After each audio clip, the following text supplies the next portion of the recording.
orqali davom ettiramiz. Bilamizki, qarsak metodida to'g'ri javoblarga bitta qarsak, noto'g'ri javoblarga ikkita qarsak chalinadi. Hozir savollarni o'qib eshittiraman. Yaxshilab diqqatinglarni qaratasizlar. Diqqatinglarni qaratgan holda shoshilmasdan o'ylab javobimizni beramiz. Tushunarli? Diqqat bilan eshitinglar. Birinchi savolimiz. Normurod Norqobilov 1953-yil Surxondaryo viloyatida tug'ilgan. Yaxshi, to'g'ri topdinglar. Noto'g'ri javob edi. Buni javobini, izohini kim aytmoqchi? Qani Xadija eshitib ko'raylik. Qayerda xatolik bor edi? Bu javob xato, chunki Norqobilov Qashqadaryo viloyatida tug'ilgan. To'g'ri. Qolganida bu ma'lumotni eslab o'tgan bo'lsa kerak, savol o'qigan paytida.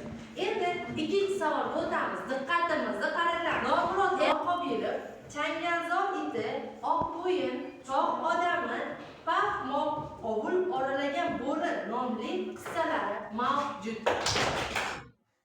To'g'ri, hamma to'g'ri javob bo'ldi. Bitta qarsak bilan javob berdik. Demak, bu javobimiz, bu izohimiz to'g'ri edi.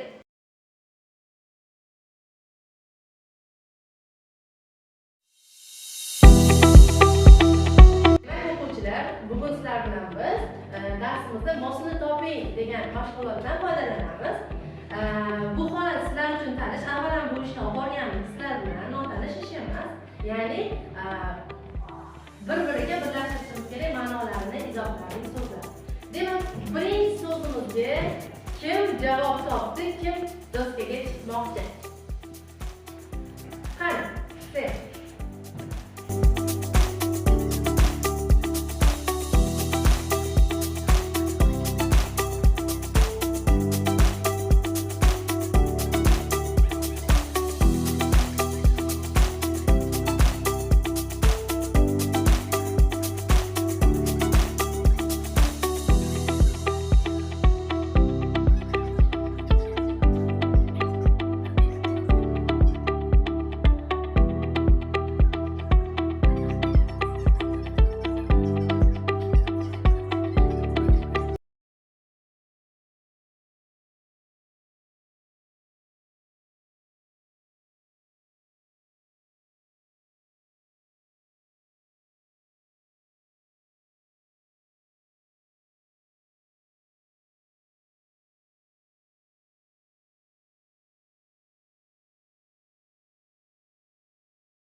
Odamlarni yonini olib, odamlarga do'st bo'ladi.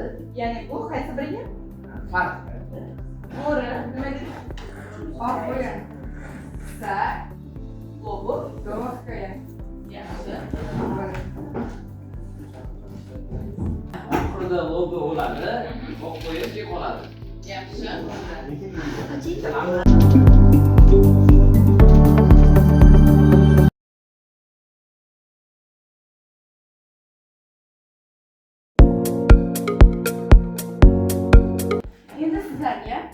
Ma'lum qilamizki, mana hozir sun'iy intellektlar juda yaxshi rivojlanib ketdi.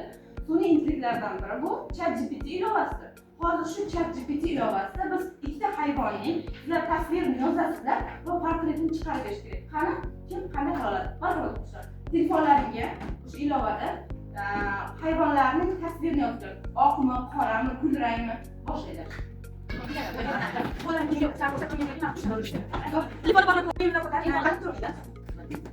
Telefon